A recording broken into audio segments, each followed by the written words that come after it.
Hello everyone, this is Adam Meister, the Bitcoin Meister, the Disrupt Meister. Remember to subscribe to this channel, like this video, share this video, check out the notes section below for important links. Remember, I try to post a new video here every day. Today I almost didn't get to do it because the internet was down, but I'm doing it. I try to keep the videos short, under 5-10 minutes for your convenience and enjoyment. Email me at adam@trezorhelp.com if you need Trezor help. If you want a crypto consultation, or if you just want to say hello. We saw some interesting Ethereum and Ethereum Classic moves today on this magical September 1st. The white hat hacker people released some Ethereum Classic, and it was immediately sold into Ethereum, I believe, pumping up the price of Ethereum, bringing down the price of Ethereum Classic. But once that selling was done, Ethereum Classic started to go up because guess what? There's not as much worry. There's not as much uncertainty anymore for both Ethereum and Ethereum Classic when these kind of things happen. So that's good. There still is some uncertainty though. So the price still could go back below $1, but this first round of getting rid of the uncertainty didn't bring it below $1. So that was interesting, but it did go back to close to $1.50, which is interesting. And I still think it could easily go up to $2 at any moment once all the uncertainty is cleared. Monero under $8. We'll see what happens. And Tone Vase had a very interesting Bitcoin maximist type of tweet today that I will share the link to.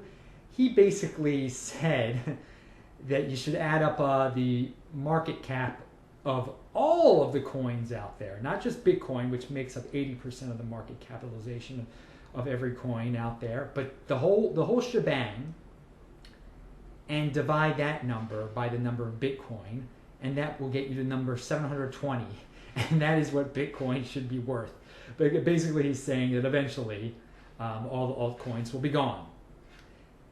I thought it was interesting from a hardcore Bitcoin maximalist view. I'm not saying that's going to happen, but Tone can be pretty funny. I'll share the tweet.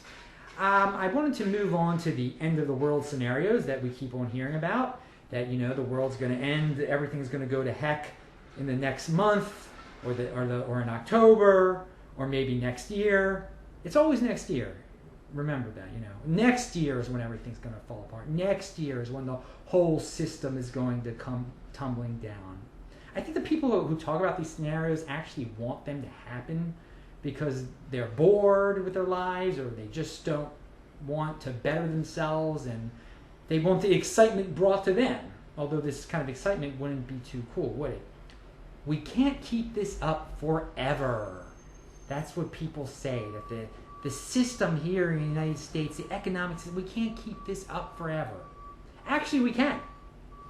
There are plenty of mindless people out there who are perfectly content to be welfare moms, or just to be on welfare with big screen TVs and bling and gorging on junk food bought with food stamps. Don't worry about these type of leeches. Don't worry about it. The system is not coming down because of them. It can be slowly modified and maintained to the content of everyone in the masses, okay? Worry about becoming wealthy yourself.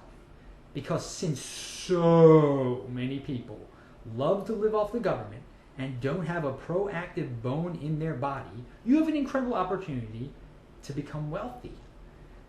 Buy Bitcoin. But also be proactive about life in general, and think outside of the box. You don't have to work for a company. That's status quo type of thing. You can create your own job and income. And you're going to say, well, what if everyone did that, Adam? There'd be no companies. Guess what? Hardly anyone's going to take that advice at all. Most people are content just working for a company for 40 years and praying they get a pension, or just living off the government and gorging on junk food. Right now, I believe the situation in terms of employment is probably worse than it was during the Great Depression. But the unimaginable technology that this country has produced is allowing poor and the negative net worth people to flourish and eat. And eating is very important, by the way. People are not going to starve. There is not going to be an armed rebellion because most people are fat, content, and they can't think for themselves. I mean, sure, financial markets will encounter turbulence, as they always have. For years and years, we've had ups and downs and crashes. We had a huge crash in 2008, and everyone's fine. Everyone's fat and has big TVs because of technology. The powers that be can easily maintain the current system for a really long time. So don't anticipate like some end of the world, earth-shattering scenario, rebellion, everything's going to be different tomorrow type of situation, World War III. It's not happening. It's not happening. You're wasting your time. You really are. The only thing you have to do is make smart financial decisions, buy things that aren't inflationary, don't waste your money, stay in shape, get Bitcoin, and you'll be fine, okay? And if you like to store things, that's cool too. If that makes you feel better, like you're preparing for the end of the world or something. I'm Adam Meister, the Bitcoin Meister. I will talk to you later.